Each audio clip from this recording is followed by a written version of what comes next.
Bonjour tout le monde, moi c'est Supasam. Je suis professeur de français langue étrangère et d'anglais. Je suis Kenyan et je découvre la France. Bonjour, je m'appelle Alain et je suis français. La vidéo que vous allez voir a été conçue pour être une ressource pédagogique de vocabulaire de la cuisine. Elle est faite pour les enseignants et les apprenants en français langue étrangère. Elle fait partie d'une série de 3 vidéos. La première sur le matériel de préparation de la cuisine, la deuxième sur les objets utilisés pour le service à table et la troisième pour la dégustation. Nous vous invitons donc à regarder les 2 autres. Pour ne pas rater les autres vidéos qui seront publiées sur cette chaîne et pour aider à faire grandir la chaîne, n'hésitez pas à partager, à vous abonner et activer les notifications. Voilà, nous apprenons. Maintenant, on est dans la catégorie dégustation. On passe à table. On passe à table. Les ustensiles. Bon, évidemment, la cuillère. Une petite cuillère. Et la grande cuillère, ça c'est pour la soupe, ça c'est pour le café ou pour le dessert. Une fourchette. Une autre fourchette. Un couteau. Alors ça c'est un peu curieux, mais c'est un couteau à beurre, pour couper le beurre. Et ça c'est un autre couteau un peu plus effilé, que l'on met parfois pour les viandes, parce que ça permet de les couper plus facilement. Il est plus effilé, il est plus coupant. Il coupe mieux. Merci Alain. Une tasse, une sous-tasse, une tasse, une sous-tasse. J'ai entendu parler de coupe et sous-coupe. C'est quoi la différence? Une coupe n'a pas de poignée.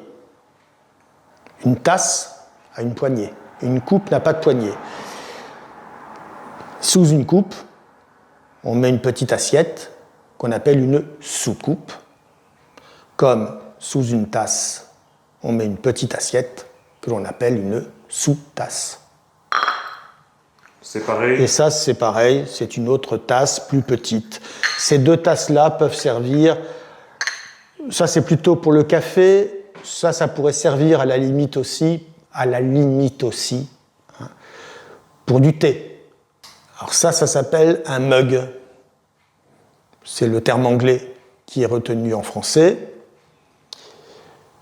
Alors ça, contrairement à l'apparence, ça ne sert pas à boire. C'est un ramequin. Un ramequin, c'est une sorte de tasse, au fond, qui peut aller au four. On peut y mettre des crèmes que l'on peut faire cuire au four. On peut aussi servir des plats froids, des salades de fruits dedans. Voilà. On appelle ça un ramequin. R-A-M-E-Q-U-I-N. Ramequin. Une mini-tasse. Alors c'est une tasse à expresso, comme on dit, mais c'est une tasse. Hein. Et ça c'est aussi une tasse à café. Alors ça, c'est un coquetier. On met dedans un œuf cuit à la coque, un œuf à la coque. C'est un œuf qui n'est pas tout à fait dur. À l'intérieur, le jaune de l'œuf est liquide. Le blanc de l'œuf est à moitié cuit. Et on peut donc, en cassant l'œuf par le haut, en retirant la partie supérieure de l'œuf, on peut tremper des morceaux de pain à l'intérieur de l'œuf et déguster le jaune de l'œuf avec le pain. Donc on pose l'œuf cuit dessus, on appelle ça un coquetier. Et c'est très bon. Les verres. Alors, ça, c'est un verre à pied. C'est un verre qui a un pied, comme on dit. Une partie inférieure qui est un peu différente de la partie qui contient le liquide. Ça, c'est un verre à pied. Ça, ce sont aussi des verres à pied.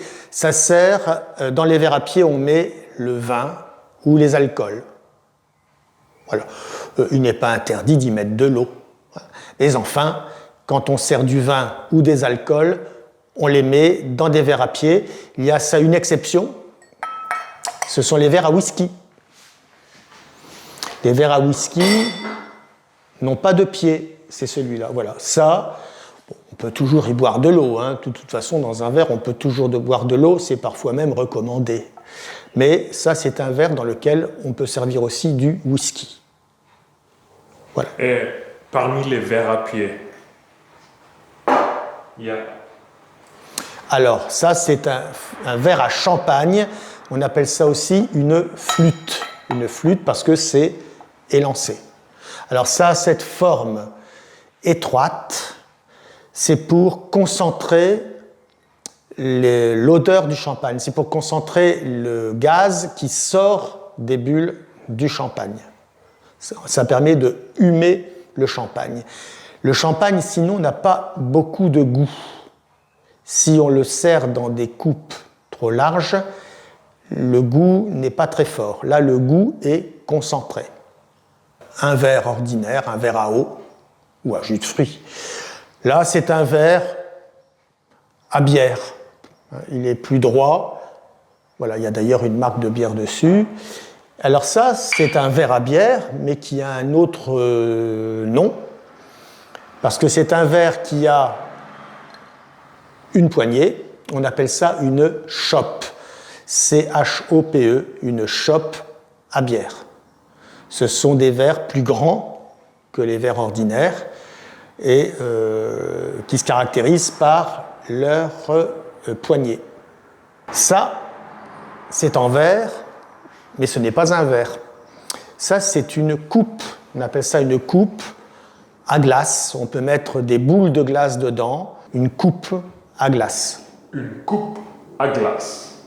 Ça, c'est une assiette. Une assiette plate. Une assiette creuse, parce qu'elle forme un creux. On y met la soupe. Et ça, c'est une assiette plus petite. On l'appelle assiette à dessert. On y met des morceaux de tarte, des desserts. Une assiette à dessert. Et voilà pour la catégorie dégustation.